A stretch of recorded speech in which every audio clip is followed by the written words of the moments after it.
และมีธงชาติขึ้นมาเป็นวันอันสำคัญอย่างยิ่งถ้าไม่มีวันชาติของไทยอย่างนี้ก็ไม่มีวันของสหภาพพม่าวันที่12 กุมภาพันธ์ขอสรุปย่อๆว่าเมืองรัชฉานเป็น Federation State หรือเป็นเมืองสาพันธรัฐรัชฉานสุดท้ายนี้อาตมาขอให้ทุกท่านรักชาติตัวเองและรักษาวัฒนธรรมอันที่ดีงามของเรานี้ให้ยาวนานต่อไปและขออ้างอิงเอาคุณพระศรีรัตนตรัยพระพุทธพระธรรมและพระสงฆ์ปกป้องรักษาทุกท่านให้มีอายุมั่นขวัญยืนมีความสุขสวัสดีและขอเจริญในหน้าที่การงานยืนขึ้นไปทุกท่านเชิญ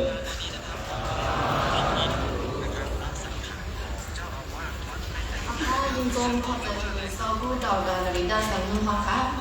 ในมาหมอลำเขากว้างเกิดบางแก้วนักภูเขาวันจุดต่อจุดได้เขาพบ77 ปีแต่เดบาวาอยู่ค่ะเอาค่ะสมาแทนทำไมจันเจอันนี้ก็ได้เป็นด้านทุกแค่ตาตาพี่น้องได้และพี่น้องแข็งออกค่ะอันมาเขาไปเขาทานในวันเมื่อไหร่เนี่ยค่ะทำไมจันเจเท่าค่ะย้อนในเพียงบอกถึงจอนซึกลงใจซึกโฮปโลของสีเอาคนจึงได้ผมทบานนำมูเฮาค่ะว่าในจุดมีทิ้งกว่าไหนคะ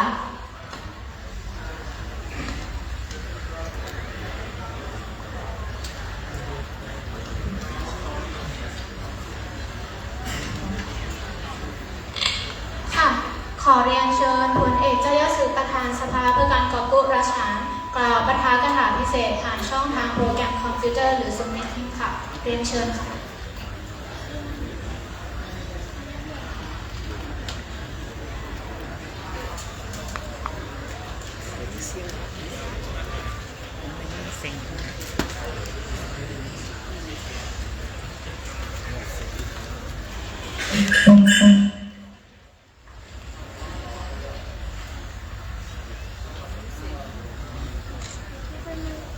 เอามาจังเลยได้ยินว่าเอาครับ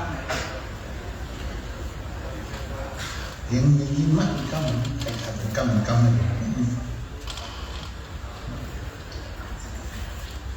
เอามาอะไรยี่เรามาเดี๋ยวเอามายี่เรากัน ได้ยินแล้วกันนะ เอามายี่เรากัน ยินจบไปที่ไหนถามในกาวัดดีกรุงเทพยาตอนในพวกนาต่างกันเนาะที่ไหนเด็ดยินจบมาอันที่มุกจมจับไปได้ Recording in progress. คัดจัดเสียได้เฮ็ดปังโออยู่กับวันเจอจัดจึงได้คุกครอบ77ในที่ว่าบัดแล้วก็เอากลุ่มหุ่นจอมผู้ใหญ่ก้นโดนอันมาทำหุ่นในปังคงทบกูนะกูเจ้ากูดูกูป้ากูคือที่เด้ตั้งจะมาซึ่งแต้วกันแน่ข้าวดังข้าวขาในรถเดียวมา77 ปีเนี่ยข้าวขาทำไรเชื่อฉาทำขึ้นอย่างเอาขาซุ้มข้าวยามาอยู่อันนี้ชื่ออะไรเตี้ยๆตอนไหนมันเหมือนแน่ข้าวเดือดร้อนแน่มันได้มีอยู่3 ข้อใหญ่ๆผมมันกันเนาะข้อที่1แน่ลองดีกว่าหมายบางหลวงลองปืนวันเมืองเอากันแน่กูเจ้ากูคือเอาขันอยู่ในเพียงซึ่งปืนเผาปืนมันปืนเมืองเผาปืนเมืองมัน อันนั้นเอาขับที่ลงดึงปืนอันว่าเนี่ยมันเป็นเงาหักสักเศษแต่ได้ตั้งเป็นวันเป็นเมืองขึ้นอย่างมาสูงอันเข้าคาช่ำดีลงดึงลงแทงแม่มันเป็นปืนการเมืองปืนหลีกของหมายบางหลงปืนหลีกของหมายบางหลงเนี่ยก็มีหลีกของหมายบางหลงพอทำมีเมืองของมันมาแน่มันนั่นเขาก็ดิ่งทิ้งเลยเวลาขับเป็นมันทัดด้วยอันเข้าคาข้องกันอย่างไรมีสารเมตตาก็ลาใครวันเมืองคืนอย่างมาสูงเขาข้องรวมกันเห็นมาเมืองคมถุงอยู่ร่วมกันมาเข้าดัง76 ปี77 ปีเข้าในนั้นลองหลีลองสารเมตตาก็ลาหรือขุนเมืองมันให้ตัวเจ้าคือเขาเนี่ยเอาขาดีลงลืมเข้ากันดีแลขันเจตนาเขาเมียตาเขาจะหนีเอาขาสัมพันธ์ลองเมือกให้เขาจะอยู่ในนั้นเอาขาดตาขันเดือดทมมาขาดัง76 ปีอันนี้อยู่ยังว่าผู้เจ้าบอกที่ได้ผู้ขันมันจะนอดขันทำให้เขาดัง77 ปีนั้นเขาขาปวดดังมือผมอยู่มาเนี่ยเขาประมาณเขามีน้ำเจอเกี่ยวเจออากาศว่างขึ้นมีเจอคือมันเขาใครบินอย่างเว้ยอันนั้นแหละเขาคัดเจอเอากูไล่สิเลยพุ่งกับในจับคือเอาอำบันสุนบุญดาคนเมืองในจุดคือเมืองใหม่นั่นแหละวันเมืองเขาครับขึ้นอย่างกัดเย็นตกถึงวันนั้นเนี่ยพวกของสปอวันในเมืองผมอยู่เขาเนี่ยมีหนำหรืออะไรขึ้นอย่างเป็นบนและกำผักเตี้ยวไว้ไรอย่างนี้ขึ้นอย่างนั้นปรากฏขุนเมืองมีแม่ตะลาขุนเมืองซีโยต่อวันมึงเนี่ยมันจงขึ้นยาวเอาการดีเลยหันไปเกี่ยวกับเรื่องเลี้ยงก็ว่าขุนเมืองซีโยนั่นแหละจุดลุกขึ้นก็เกิดขึ้นมามีกว่ากี่กูดังจอดกูดังมึงเมื่อการมันตกมันเขาเป็นก็ขึ้นลุกขึ้นกันเกิดขึ้นมานั่นอันยิ้มอาณากันก็เมื่อเขายิ้มอาณากันอันเขาหนึ่งกันยิ้มอาณากันนั่นปานใดพอดีเอาขาดเจ้าคืนในเมืองใดเลยขับกลับมาปานหนีวนขึ้นยิ้มอาณาคนเมืองใดก็เลยขับกลับมาปานด้านส่วนยิ้มอาณาก็คนเมืองใดเลยขับกลับมาตอนนี้ฝ่ายเรื่องสุดเลยไม่เราแรงขึ้นยิ้มอาณาไม่ยิ้มอาณาเอาสร้างสุดดีกันก็คนเมืองเขาถูกคือก็เลยขับกลับมาก็เสียงกันคือมันเขาก็เลยขับกลับมาอันนี้มันดีว่าก่อนผมมันนั้นชื่อโยตัวหรือคนมึงเขาคือเนี่ยนะเขาการที่ได้หันเด็กเลี้ยงแต่งหน้ากันตายแล้วความไหนนั่นแหละเขาดังเขาห่มมันมึงเขาห่มมันก็หนุนถึงมันมาเนี่ยเขาช่างถูกหลอกเลี้ยงมา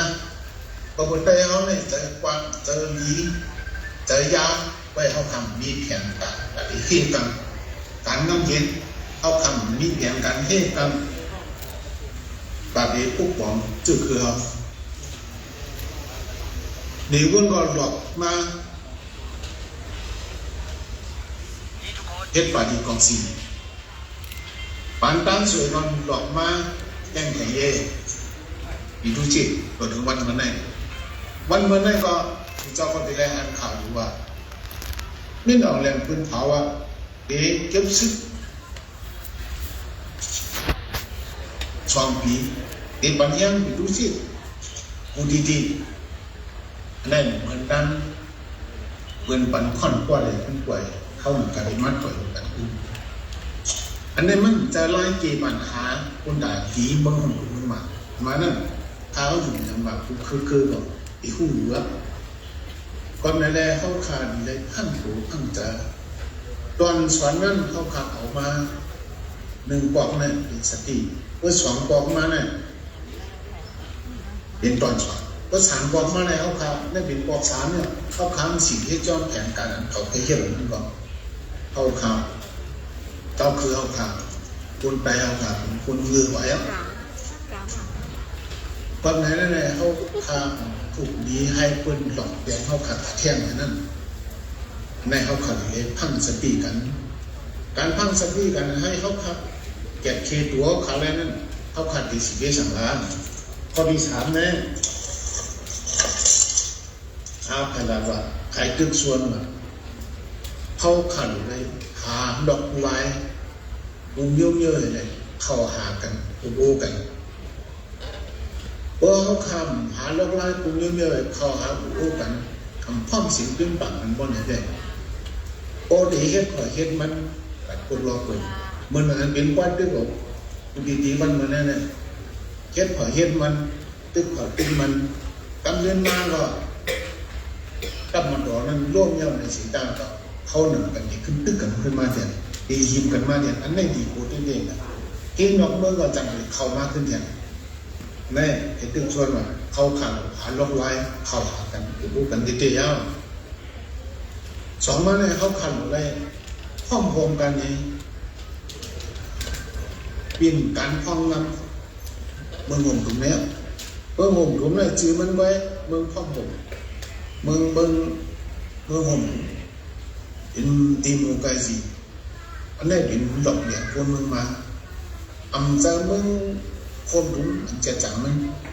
ซ้ำจะเมืองตีมือไกลสิเห็นเมืองเจ้าอาณาเนี่ยกุ้งกำเข้ามากูบานคนไหนแหละให้ตึกชวนกูเคอเอาขันเลยโฟมกันป้องกันยินแบ่งกันห้องน้ำมันเมืองไทยเป็นมาเฟดเลดีโมกาซีชุนไล่ชุนเป็นอันเข้าขาโดไล่โดมีนั่นทอดหลายพวกของข้อเอาจะคือนั่นแต่มันมีอันผ่านมันไอ้ถึงเห็นทน2มาเนี่ยคนด่าเจเมืองผ่าเจเมืองมันไอ้เข้าขานี่ชุนกับตะทางขอดอเดียว3มาเนี่ยต้องมารออันอยู่หน้าต่างเมืองแล้วอุบิ2008นะเขาก็มีเตรียมมาตัดสินมานั้นอำนูไรอยู่หน้าต่างเมืองในเขาข่าวอันกันความหมายตรงยันกึ่งขิมข้าวยำมันเอาไปดีเขาหมายบางหลงนั้นดีมีใจขึ้นอย่างใครทุกส่วนคือเข้าข่าวอะไรเอาเรียวหมายบางหลงเสือขึ้นฐานเมืองแต่เขาขายมวลมีวันเมืองฝั่งวันนั้นนะเขาขายจะไหนว่าจะไหนนั่นแหละว่าคือดังวันเหมือนนั่นเป็นคือดังดีเขาอะไรมาขอความวันนั้นปังโอวันคือดังเจอจากจิตใจเขาขาดที่17ปีนี้เขาตึกส่วนเจอขึ้นพอดเกาหลีเจอคนเมืองเขาขาดกูดีเกาหลีเจอกูจุ่มเกาหลีให้เขาขาดหาตั้งกูกันจับมือกันเปลี่ยนกันคลองนำเมืองของคุณในเชียกัมก่อนยอดข้อความมีกันในการประชุมครับ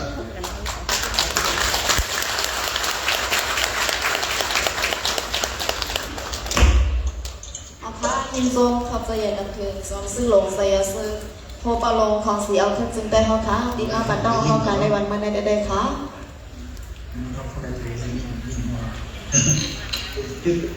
เอาใครยินหน่อยยินถาม ยกมาใครครับ ขอขอบคุณ เอาหายินเจ้าเหรียญนะ